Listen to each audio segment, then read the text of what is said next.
Welcome to Hindsight, where when you know better, You do you do better. better. Welcome You back. do better, absolutely.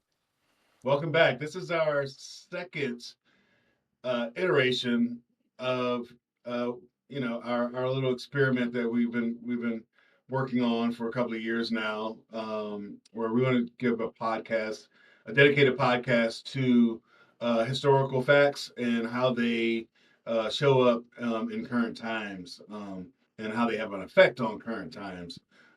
So that's why myself, Akil Sanders, and the illustrious Dr. Jennifer Sarrett is that's what we're trying to do. Mhm. So, um, anything you have to say for yourself, young lady? I am excited to be returning to this and to, um, yeah, to be putting out some of this information. We keep saying it's more important now than ever, but fuck if it doesn't just keep getting more important now than ever. I know, and for a little while it was so heavy, the things that were coming at us. I think Mhm. both of us were like, I don't know if I want to make it any heavier by discussing this stuff. Yeah.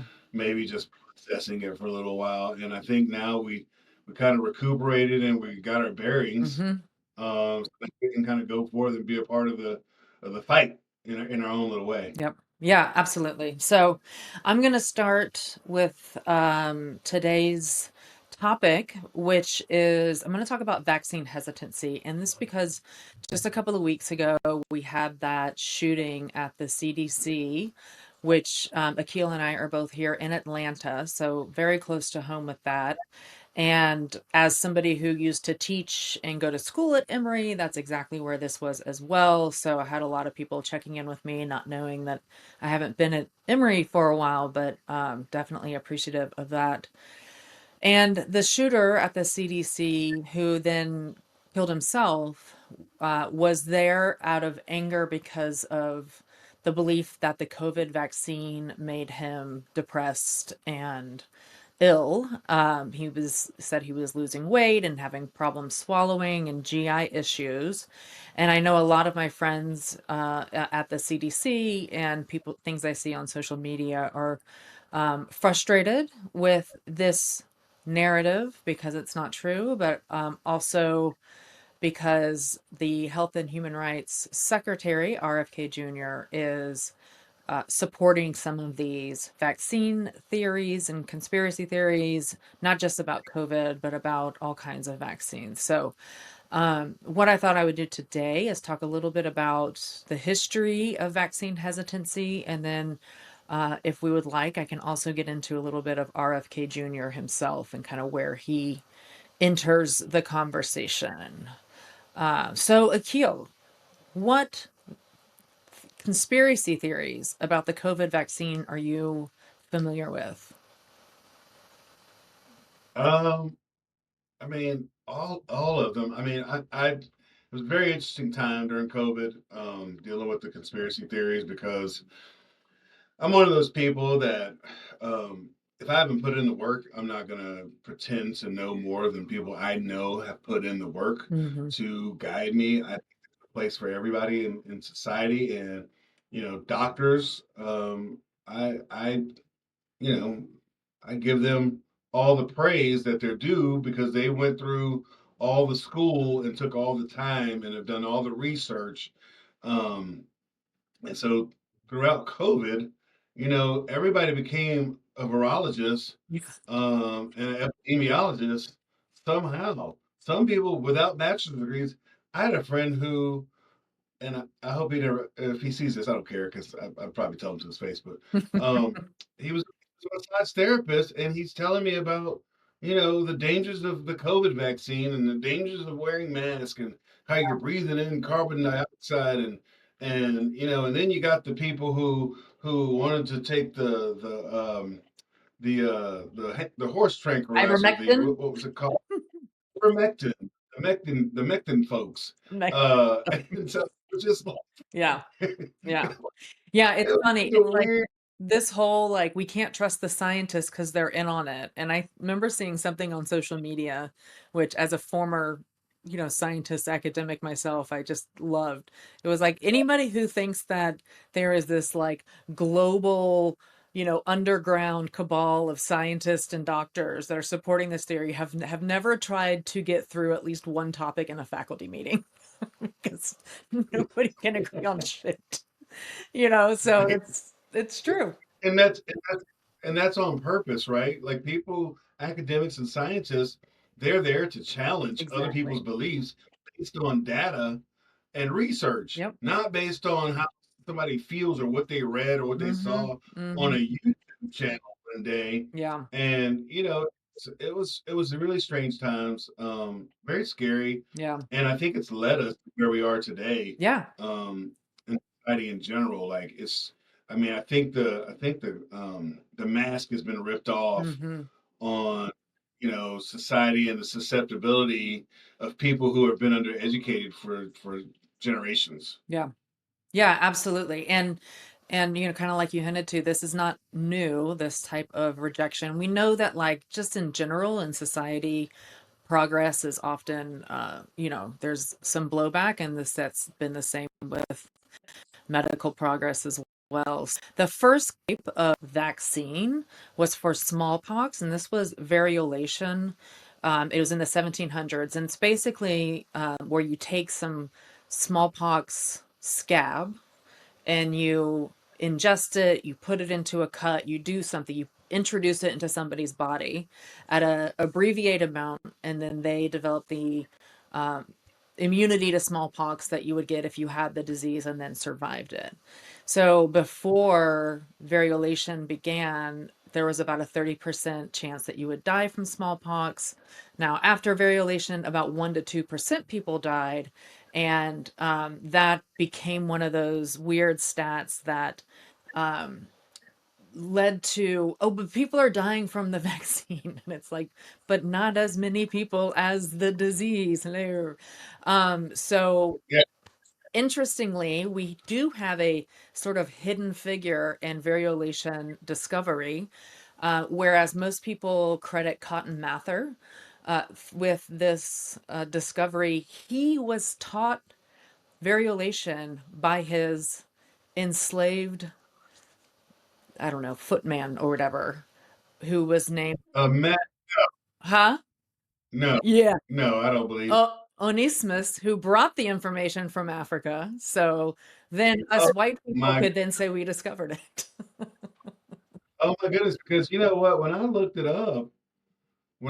up anti-vaccine Mhm. history in 1786, they told me Edward Jenner Oh yeah, he was developed a this little bit first. before, yes, but it was really Onesimus and Cotton Mather that really got it going. That's what I've heard. Just being aware of things, I've heard that Africans were doing vaccines way back in the day, prior Yeah, to no, being absolutely. brought And here. they were Correct. doing it with variolation. Yeah. Oh, 100, they brought the information. So just by taking a little bit This of and for taking or sub or thing and giving it to people in small amounts so that they don't actually get sick, but so that their body can build up an immunity. And didn't understand the okay, the probably science of it back then, but it definitely we found that it worked. And even Cotton Mather faced hostility by anti-vaxxers who people thought that it interfered with their relationship with God, and threw a bomb in his window at some point. Did not kill him. Another interesting moment in this smallpox variolation history is that initially Benjamin Franklin rejected the smallpox variolation vaccine inoculation. That's the right word, inoculation, which is another instance of a very important person spreading misinformation. But he changed his mind. Do you want to guess why he changed his mind? no, I'm gonna let you tell me why he changed his mind. Because his son died from smallpox. Oh, was that a FAFO moment? Wow. That was How an how so AFO quick, moment. so quickly so quickly we come full circle. Yeah, Insight, right? yeah. Insight. So when you know You'll get better, you do better when you know. better. When you fuck That's around, you crap, find man. out. That All the same, that is wild. isn't it? Um, so, the because the inoculation was so good, there started to be the first vaccine laws, which of course created more backlash about personal liberty. There's this huge protest in England that led to exemptions and thus the generation of the phrase conscientious objector. Conscientious objector. Consci- I'm here for you. No, thank you. There are just some words my mouth does not want to create. And Okay, then, I mean, the US started enforcing these laws in the 1870s. By the end of the 1800s, the Anti-Vaccination Society of America was formed and doing its thing, pamphlets and uh, whatever else they did for spreading information in the late 1800s. And so that was kind of the start of it. And ever since then, every vaccine has gotten some sort of backlash. So there was a DPT backlash after Rosalind Carter and Betty Bumpers. So Rosalind Carter, obviously wife of Jimmy Carter. DPT. DPT, Is that diphtheria? diphtheria pertussis Okay. T. Yeah, that's Uh, what I but want. these two wives of governors started a campaign to get all school kids vaccinated. But then in 1982, there was a documentary that came out called DPT Vaccine Roulette, which was which was saying that the DPT vaccine led to seizures and brain damage. And it was true that there were some cases of fever-induced seizures after kids got this vaccine, but there was no long-term damage. I mean, my brother Yeah. had a fever-induced seizure when he was like 2 or 3, not related to getting a vaccine at all, just because he had a really quick, really high fever, and that just happens. So, Well, yeah, I think that's interesting because the other day I was watching the Jubilee where they had a doctor and the 20 anti-vaxxers around him, yeah. and and he basically explained in a really simple way how correlation doesn't always equal causation, Hmm. right? Hmm. Just because someone has a fever after taking a vaccine doesn't mean the vaccine caused the fever. Right. They could have had some existing condition or something that happened because I think he used a case where someone was going to get a vaccine, but 2 days before the vaccine, they felt ill and then passed away. But if they would have waited, if he would have died 2 days after the vaccine would have been the cause of his death Right. versus what he actually died from. Yeah. And so it's interesting how people always around that circle, Yeah. that peg, I mean, you could they just as fit their name. easily find data of people who broke their ankle within days after getting a vaccine, but that doesn't mean the vaccine caused the broken ankle, you know? Correct, correct, correct, So, correct. more recently, we've seen vaccine hesitancy around MMR, the measles, mumps, and rubella vaccine, which has led to measles outbreaks. There's one going on right now. And Right? what's that? There's one going on in Texas, Yeah, right? absolutely. Yeah, Texas. And this started in two different like veins of how autism got related to these vaccines.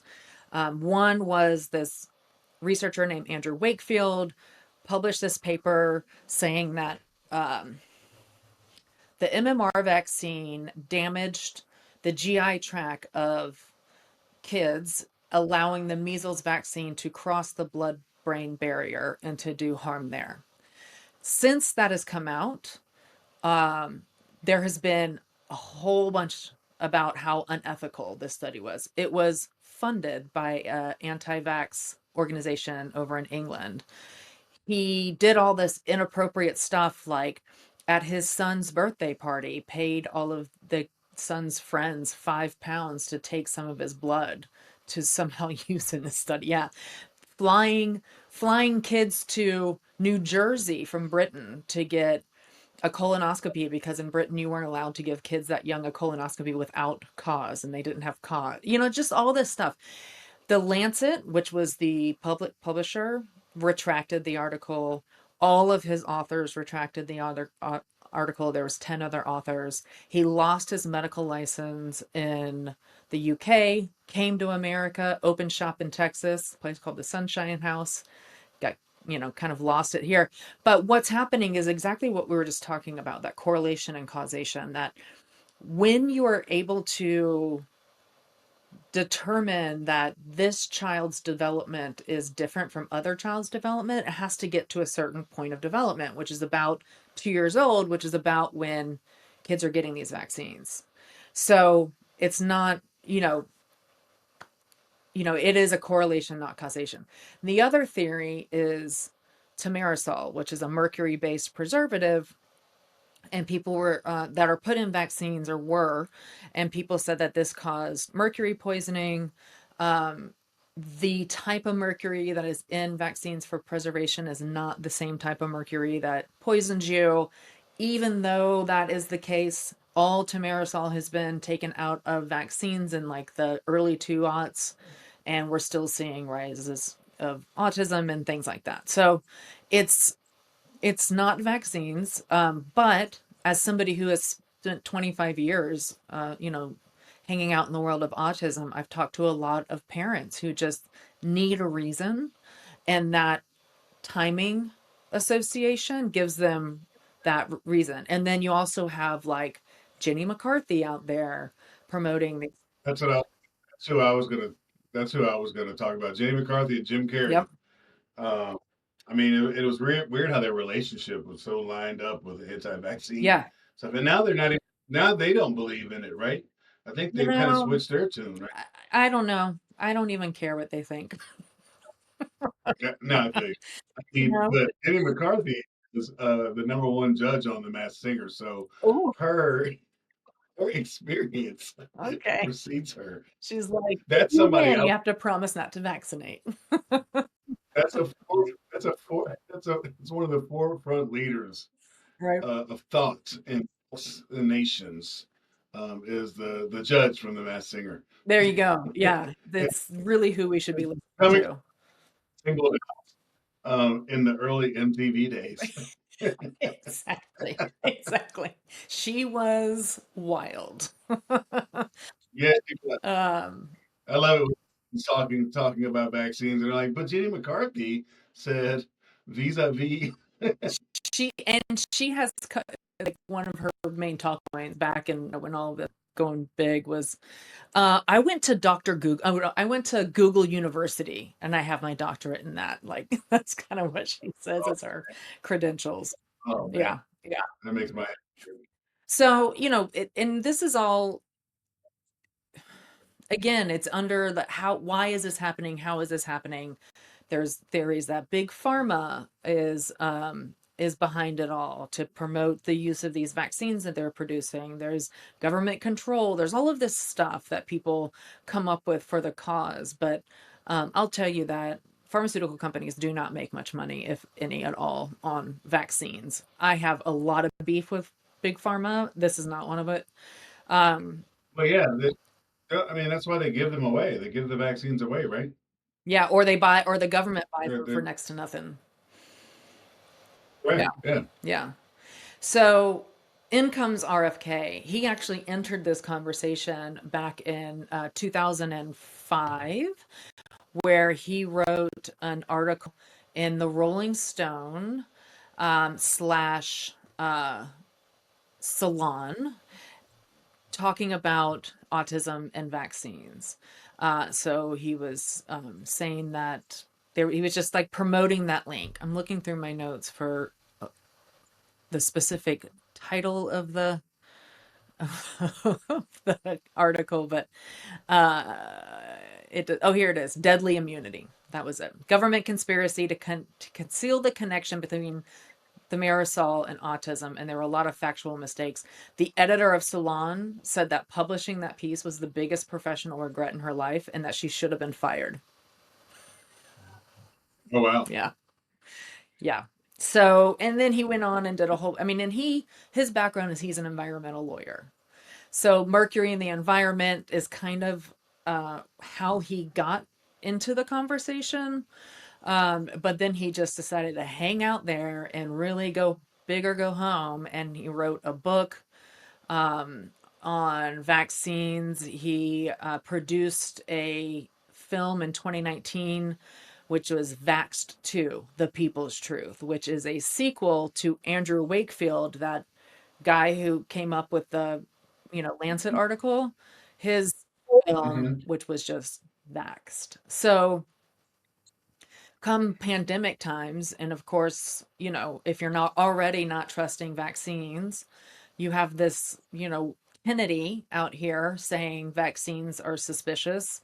And he just kind of jumped into the pool of other COVID theories, like Anthony Fauci and Bill Gates were trying to profit off the vaccine. He said that it was a form of medical racism because the vaccine was targeting whites and blacks because Jews were already immune. And so it was like it was a very anti-Semitic statement that he made, that it was like trying to get rid of anybody but Jewish people.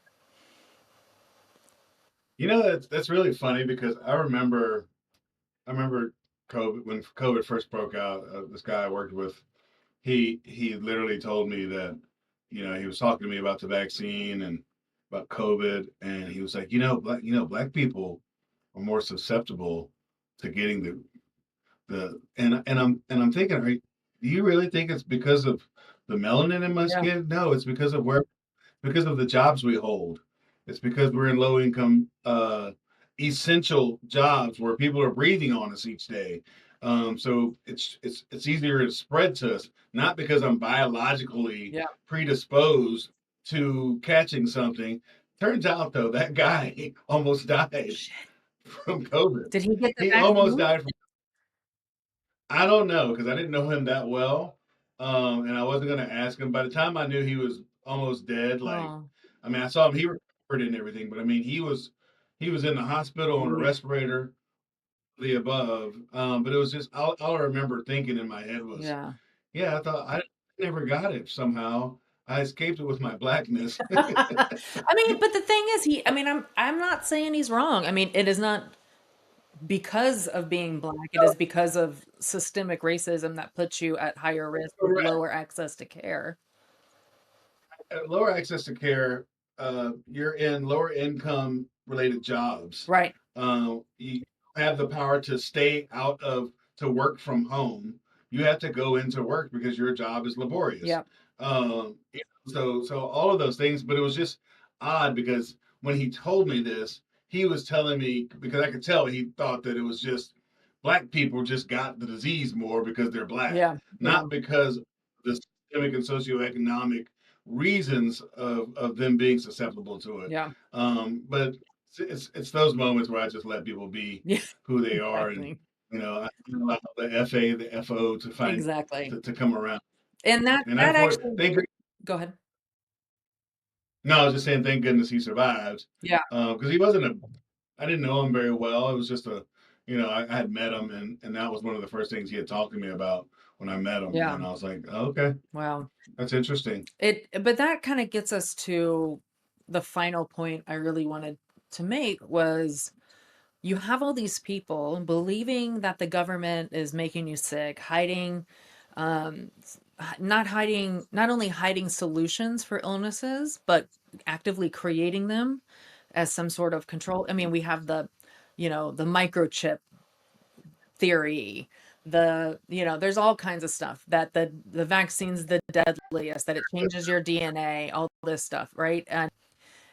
And so then you have all of these people believing that this is what's happening, making them feel super powerless. And then what? Right? And then we have people going to the CDC and killing a cop and terrifying a whole community and, uh, you know, killing himself. And RFK has made very little statements about it. He has couple of weeks ago, he announced that he was getting rid of $500 million worth of grants in the mRNA, in mRNA in general, which is the technology that created the, but has, benefits for cancer medications, for all kind. There's a ton of stuff mRNA can do, but he's gotten rid of a whole bunch of funding, so that science is going to be stagnated. And so we have like this guy who is in our government seen as a disruptor because he's talking about these conspiracy theories, giving them some weight. And so then there are people in our community who, they don't know, they say, I don't know what else to do. And so then they somebody needs to bring attention to this. Yeah, they're. I mean, your average person doesn't have the bandwidth to study all this stuff and decipher. That's why we depend on integrity, and that's why we elect Hmm. people with Hmm. integrity, Hmm. which obviously failed to do. I mean, we have someone who is a health who in Robert Kennedy Jr. who took his grandchildren to a little river in New York called the Poop Yep. River, and was rolling around like it's just weird in general It that is. there's the grown man rolling around in a waste river. But that's what we got right now. Yeah. You know, it's it's a sign of the times, and it's scary, Yeah. and it's just unfortunate because yeah, sometimes I feel empathy for people who just don't understand and don't have the bandwidth Yeah. or the comprehension skills to sift through all of the information that social media provides and be able to figure out instantly how to pick up on something. And we're all susceptible to, deep fakes Oh, and yeah. and misinformation and malinformation. Um, but for those of us who kind of understand how to get through that stuff, we can make it. And if we are faked out, Hmm. we can figure that out Hmm. in a way. But a lot of these people, they see someone on TV and they say something, and that's their information. Yeah. Which is why Fox is such a bad Yeah. thing because and there's so many people that do it deliberately because there's monetization of stupidity, Oh, for sure. and so he takes away $500 million worth of grants. Where's that $500 million going? It's not coming to the people in another Oh, way. no, it's not. It's not going to research. Mm-mm. It's going in some billionaire's pocket for some other reason, and the grants are coming from the taxpayers. Exactly. So so it's all a shell game. Yeah. It all goes back to just a bad faith system that we're Yeah. all living in. And I want to say that this is not I'm not asserting this is a right-wing phenomenon, right? We had No, Mangione assassinate the United Health dude, right? And now, do I think that healthcare companies being greedy and perpetuating illness is a conspiracy theory? No. I think that there is plenty of evidence that our healthcare yeah, that's system is exactly. shitty. That's exactly yeah. But I wonder, we see the backlash with Mangione. I wonder if this guy had survived, if it had been a similar response, calling for the death penalty and all that other stuff. But we won't get that chance because he shot himself, unfortunately. But you know, it's so divisive. It's anger inducing. It's dangerous, and I think that it's a testament to the power of people's words and their fame that isn't always taking into account. I don't know. It's sad. Makes me sad. No, it really is, and the only way that it ends up, especially with vaccines, is FA and FO. Yeah. Um, Yeah. you know that famous meme where the guy has the graph. Yeah. It's always over here in the right hand quadrant because rather than playing roulette with a disease, I'd rather play roulette with a vaccine that people have studied and that has been proven Mhm.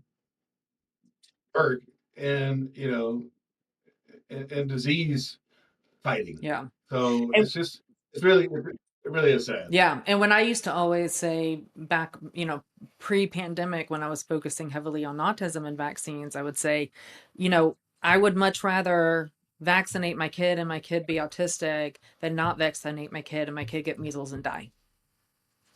At least Yeah, you have the absolutely. live child. 100%, 100%. I mean, well, and it's just the cognitive dissonance in it all. And one way it showed up, me being in the military. When you're in the military, when you join the military, I mean, they herd you in like cattle Yeah. those first couple of days, and they have one of those guns, or at least they did back in the day. I don't know if they still do it this way, but it's basically a vaccine cocktail, Mhm. and they Yeah. use here, and they just put this gun up to your arm, and they shoot you full of all of these vaccines all at once, Mhm. and it leaves a mark, and it takes about 2 months for this mark to go away. But then all of a sudden, around vaccine time for the COVID, people were taking anthrax in the early 2000s. They were taking all the Yeah. vaccinations. Uh, because of all the deployments to the Middle East and everywhere. And then all of a sudden, the COVID vaccine came, and people were, you had people getting out, Mhm. you had Mhm. people being injectors, people who've never had religion in their life talking about it's against their religious beliefs. And it's just it's really odd study in human Yeah. behavior. Um, and I think it's really due to a lack of solid integral education across the board. Right. People don't know who to believe because they've been fed things that all of a sudden, when they're exposed to all of this information on the internet, now everything is contradicting, and so it's easy to go with the lowest common denominator or the thing that you see the most. Yeah, or whatever correlation you've seen in your life, you know? Correct. So, yeah. Correct. Um, So, anyways, well, yeah. So, lesson learned, vaccinate yourself, vaccinate your children, vaccinate your wife, absolutely. vaccinate your husband. Vaccinate everybody. Vaccinate the dogs. We vaccinate dogs too, Exactly. and vaccinate your cats My and your my cow. dog's actually anti-vax. We've been having a long conversation about it. Oh, well, you need to get him on board. That's a damn shame. I'm just kidding. He's Well, anyways, This was delightful. this is this was a wonderful conversation about the anti-vaccine movement. Hopefully we shed some light on the importance of getting a Mhm. vaccination, as well as sharing the history of how we got to where we are today. So like in true hindsight fashion, when you know better, you should be doing better. So Mhm. you know Let other people from know that point on. vaccines are safe and effective. Absolutely. And to, if you'd like to hear more about this and would like us to do another episode on hindsight, just drop us an Yeah. email. Send us an email, and we will come up with some more content. Yeah. Um, We are excited for recommendations. You can reach out at yes. hindsightlisten@gmail.com or comment on wherever you're listening or watching. Yep. On all the platforms. So we will see you guys for the next episode, and that's it for this All one. right. Bye, y'all. Thank you. Bye, y'all.